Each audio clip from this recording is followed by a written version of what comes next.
কি ব্যাপার রে মা? তোর বাবা এখনো ঘুম থেকে ওঠেনি নাকি?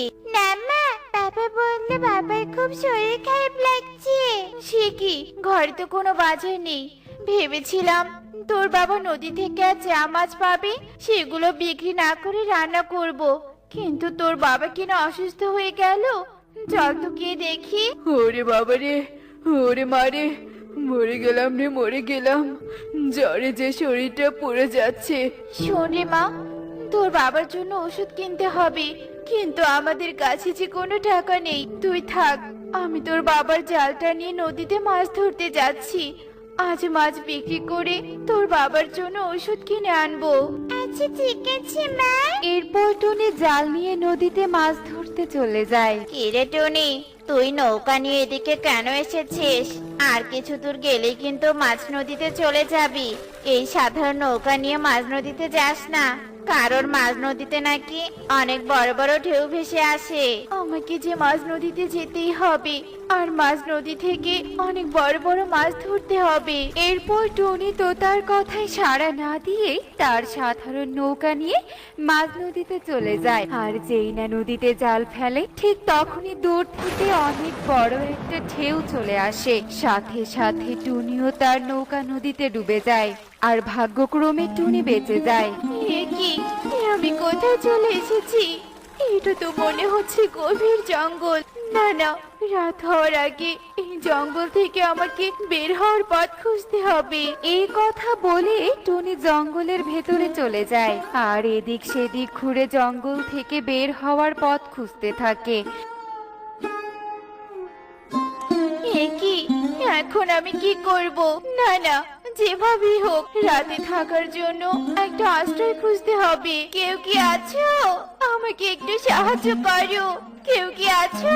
টুনি চিৎকার করতে করতে সামনের দিকে এগোতে থাকে। আর যেতে যেতে সে টমেটো ঘর দেখতে পায় আর তাড়াতাড়ি করে টমেটো ঘরের ভেতরে চলে যায়। যাক বাবা, অন্তত থাকার জন্য একটা ঘর পেলাম। অনেক রাত হয়েছে, এখন একটু ঘুমিয়ে নেই। মা, তুমি এখনো কেন ওষুধ নিয়ে আসছো না? আমি যে শ্বাসকষ্টে মরে যাচ্ছি মা।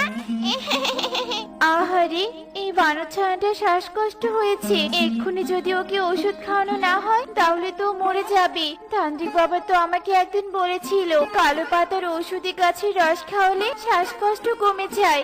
আর এত বড় জঙ্গলে ঠিক ঔষধি গাছ পাওয়া যাবে। এই কথা বলে টুনির রাতের অন্ধকারে কালো পাতার ঔষধি গাছ খুঁজতে বের হয় আর এদিক সেদিক ঘুরে সেই গাছ খুঁজতে থাকে। অবশেষে সে কালো পাতার ঔষধি গাছ খুঁজে পায় আর সেই গাছের পাতা নিয়ে বানর ছানার কাছে চলে যায়। আর যেই না কালো পাতার রস করে বানর ছানাকে খাওয়ানো হয়, সাথে সাথে বানর ছানা সুস্থ হয়ে যায়। ঠিক তখনই বানর ছানার মা চলে আসে। কি রে মা, তুই সুস্থ হয়ে গেছিস? কিন্তু কিভাবে? টনি মাসি আমার প্রাণ বাঁচিয়েছে মা। টনি মাসি না থাকলে যে আমাকে জীবিত দেখতে পেতে না। তোমাকে অনেক ধন্যবাদ টনি, তুমি আমার অনেক বড় উপকার করেছো। কিন্তু তুমি এখানে কেন এসেছো? আমাদের সিংহ রাজা তোমার কথা জানতে পেলে তো তোমাকে খেয়ে ফেলবে। এরপর টনি বানর ছানার মাকে সব কথা খুলে বলে। ঠিক আছে টনি, কাল সকাল হওয়ার আগে আমি তোমাকে বাড়ি ফেরার পথ দেখিয়ে দেব। কিন্তু তার আগে আমি সিংহ রাজাকে এই টুনি পাখির কথা বলে দেব। আর এই কথা বলার জন্য আমি পাবো দামি পুরস্কার, আর বানর বউ পাবে শাস্তি।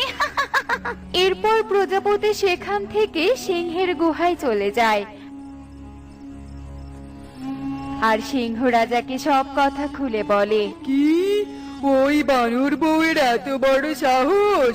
আমার জঙ্গলে থেকে আমার পছন্দের শিকারকে এভাবে হাতছাড়া করে দিচ্ছে। এর শাস্তি ওকে পেতেই হবে। তার সাথে ওই টুনি পাখিকে ধরতে যেতে হবে।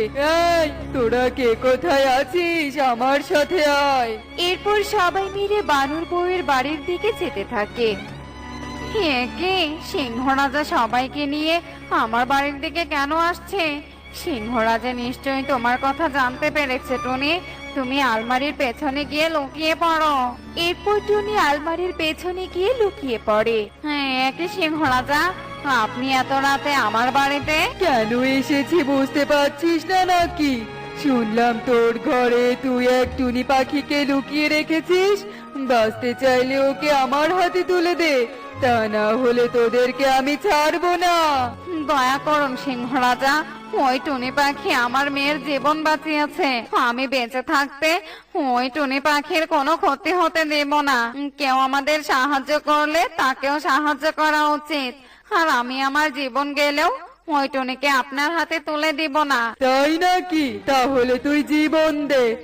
এই তোরা বানর বউকে ও তার ছানাকে আমার গুহায় নিয়ে চল, আর বানর বউয়ের ঘর খুঁজে দেখ ওই টুনি পাখিকে পাস কিনা। সিংহ রাজা, আমরা আপনার কোনো কথা শুনতে পারবো না। বাঁচতে চাইলে আপনি এখান থেকে পালিয়ে যান। এই পালা তোরা পালা, ওই দেখ রাক্ষসী রানী আমাদের দিকে এগিয়ে আসছে। সিংহের সাথে আসা প্রজাপতি, ইঁদুর ও খরগোশ ছানা রাক্ষসী রানীর ভয়ে সেখান থেকে পালিয়ে যায়।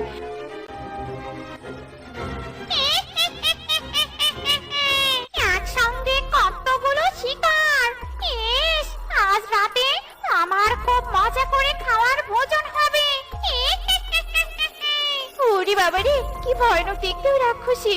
আহারে, ওই রাক্ষসী তো এবার সিংহ রাজা, বানর ছানার মা আর বানর ছানাকে ধরে নিয়ে যাবে। না না, কাউকে বিপদে পড়তে দেখে এভাবে চুপ করে ভয় পেয়ে পালিয়ে যাওয়া ঠিক না। কিন্তু আমি কি বা করবো? ওই রাক্ষসীর তো অনেক শক্তি। মা বলতো শক্তিতে না পারলে বুদ্ধিতে জেতা যায়। আজ আমি আমার বুদ্ধি দিয়ে ওদের জীবন বাঁচাবো। এরপর টুনি রাক্ষসী রানীর সামনে চলে যায়। ঠিক সময় এসেছো রাক্ষসী, তুমি ওদেরকে তোমার ভোজন বানানোর জন্য নিয়ে যাও। কিন্তু শুধু ওদেরকে নিয়ে গেলে তো তোমার পেটের কোনাটাও ভরবে না। তা তুই ঠিকই বলেছিস, আমার পেটে অনেক খিদে, কিন্তু কি আর করব, সারা রাত ধরে একটা শিকারও খুঁজে পাইনি। তুমি চাইলে আমি তোমাকে আরো অনেক শিকার ধরে দিতে পারি। কি ব্যাপার রে বলতো, তুই আমাকে এত সাহায্য করতে চাইছিস কেন? না মানে, ওরা তো আমার চিরশত্রু। আমি চাই তুমি ওদেরকে আয়েশ করে খাও। চলো, এদেরকে নিয়ে আমার সাথে চলো। এরপর রাক্ষসী তার জাদু শক্তি দিয়ে সিংহ রাজা, বানর বউ ও বানর ছানাকে রশি দিয়ে বেঁধে ফেলে। আর একটা মাদুরে চড়ে সবাই টুনির সাথে যেতে থাকে। আর টুনি বুদ্ধি করে সবাইকে একটা নদীর কাছে নিয়ে যায়। আর যেতে যেতে টুনি একটা রাক্ষসী জ্বালানোর গাছের পাতা ছিঁড়ে নেয়। এরে, কোথায় কোথায় আমার জন্য শিকার? এখানে তো কাউকেই দেখতে পাচ্ছি না। এ কি রাক্ষসী রানী, তুমি অন্ধ নাকি? ওই তো ওখানে অনেক শিকার দাঁড়িয়ে আছে। এরপর রাক্ষসী রানী যেই না নদীর পানির দিকে তাকায়, তখনই সে নিজের প্রতিরূপ সহ অন্যদের দেখতে পায়। আরে টুনি, ওখানে তো অনেক শিকার, কিন্তু ওখানে যে আমার মতো একজনকেও দেখতে পাচ্ছি। হ্যাঁ রাক্ষসী রানী, ওটাও তোমার মতো রাক্ষসী, কিন্তু ওই রাক্ষসী তোমার শক্তির সাথে পেরে উঠবে না। যাও, তুমি ওই রাক্ষসীর সাথে লড়াই করে শিকার ধরে নিয়ে এসো। টুনির কথা শুনে রাক্ষসী রানী নদীতে লাফ দেয়। আর সাথে সাথে টুনি রাক্ষসী জ্বালানো গাছের পাতা নদীতে ছিটিয়ে দেয়। আর রাক্ষসী যন্ত্রণায় ছটফট করতে থাকে। ওরে বাবা রে, ওরে মারে, গেলাম রে গেলাম, শরীরটা চলে যাচ্ছে রে। আয় টুনি আয়, তুই আমাকে কোথায় ফেলে দিলি? ওরে বাবা রে! এরপর রাক্ষসী ছটফট করতে করতে নদীর পানিতে ডুব দেয়।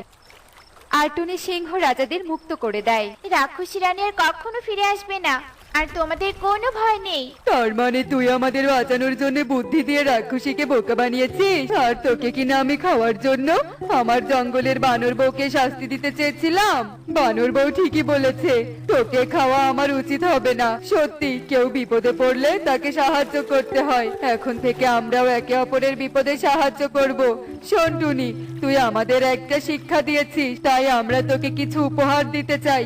আয় টুনি, তুই আমার সাথে আয়। এরপর সিংহ রাজা টুনিকে তার গুহার ভেতরে নিয়ে যায়। আর গুহার এক পাশ থেকে এক কলসি স্বর্ণমুদ্রা নিয়ে আসে। এই নে টুনি, এগুলো আজকে থেকে তোর। সিংহ রাজা, আপনি ওগুলো টুনিকে দিচ্ছেন কেন? বিপদের সময় টুনি আমার পাশে থেকেছে, আর তোরা আমার এত আপন হওয়া সত্ত্বেও আমাকে বিপদে রেখে পালিয়ে এসেছিস, তাই এগুলো টুনি পাওয়ার যোগ্য। ধন্যবাদ সিংহ রাজা। এরপর দেখতে দেখতে সকাল হয়ে যায়। আর বানর বউ টুনিকে তার বাড়িতে যাওয়ার পথ দেখিয়ে দেয়। আর টুনি এক কলসি স্বর্ণমুদ্রা নিয়ে বাড়িতে চলে আসে। কি মা, তুমি কোথায় চলে গিয়েছিলে? আমি যে তোমাকে অনেক খুঁজেছি। এরপর টুনি টুকিকে সব ঘটনা খুলে বলে। আর আমাদের কোনো অভাব থাকবে না রে মা। আমি এক্ষুনি তোর বাবার জন্য ওষুধ নিয়ে আসছি। দেখলে তো বন্ধুরা, শক্তি না থাকলেও কখনো কখনো বুদ্ধি দিয়ে জয়লাভ করা যায়। এমনই সব মজার মজার শিক্ষণীয় টুনি পাখির গল্প দেখতে আমাদের সাথেই থেকো। আর গল্পটি কেমন হয়েছে তা কমেন্টে জানাতে ভুলো না কিন্তু। Bye bye.